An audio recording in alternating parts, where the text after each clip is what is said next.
ಶಿವಾನಂದ ನೀಲಣ್ಣವರ್ ವಿರುದ್ಧ ಬಹುಕೋಟಿ ವಂಚನೆ ಕೇಸ್ಗೆ ಸಂಬಂಧಪಟ್ಟಂತೆ ಶಿವಾನಂದ ನೀಲಣ್ಣವರ್ಗೆ ಮಧ್ಯಂತರ ಜಾಮೀನು ಮಂಜೂರು ಆಗಿದೆ.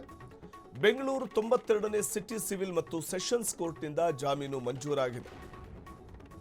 ಸೋಮವಾರ ಅಥವಾ ಮಂಗಳವಾರ ಬಿಡುಗಡೆಯಾಗುವ ಸಾಧ್ಯತೆ ಇದೆ. ಶಿವಾನಂದ ಸದ್ಯ ಬೆಳಗಾವಿಯ ಹಿಂಡಲಗ ಜೈಲಿನಲ್ಲಿ ಇರುವಂತಹ ಶಿವಾನಂದ ನೀಲಣ್ಣವರ್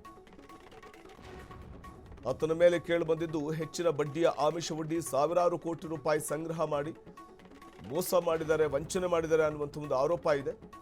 ಶಿವಾನಂದ ನೀಲಣ್ಣವರ್ ಪರ ವಕೀಲ ಆರ್.ಜೆ. ಪಾಟೀಲ್ ವಕಾಲತ್ತು ವಹಿಸಿದ್ದು ದೇಶ ಬಿಟ್ಟು ಹೋಗಬಾರದು, ಸಾಕ್ಷಿ ನಾಶ ಮಾಡಬಾರದು ಅಂತ ಕೋರ್ಟ್ ಸೂಚನೆಯನ್ನ ಕೊಟ್ಟಿದ್ದು ಮಧ್ಯಂತರ ಜಾಮೀನು ಮಂಜೂರು ಮಾಡಿದೆ.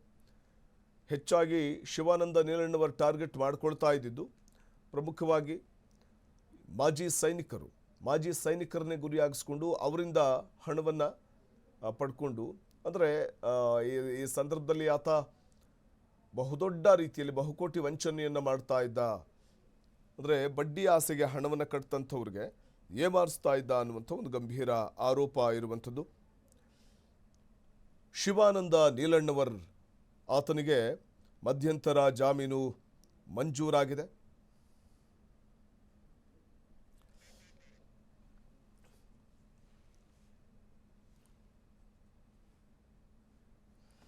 ಪ್ರಮುಖವಾಗಿ ಬಹುಕೋಟಿ ವಂಚನೆ ಕೇಸ್ನಲ್ಲಿ ತೀವ್ರ ವಿಚಾರಣೆ ಹಾಗೂ ನ್ಯಾಯಾಂಗ ಬಂಧನದ ಬಳಿಕ ಇತ್ತೀಚಿನ ಕಾನೂನು ಪ್ರಕ್ರಿಯೆಗಳ ಅನ್ವಯ ಆರೋಪಿಗೆ ನ್ಯಾಯಾಲಯದಿಂದ ಮಧ್ಯಂತರ ಜಾಮೀನು ಸಿಕ್ಕಿದೆ.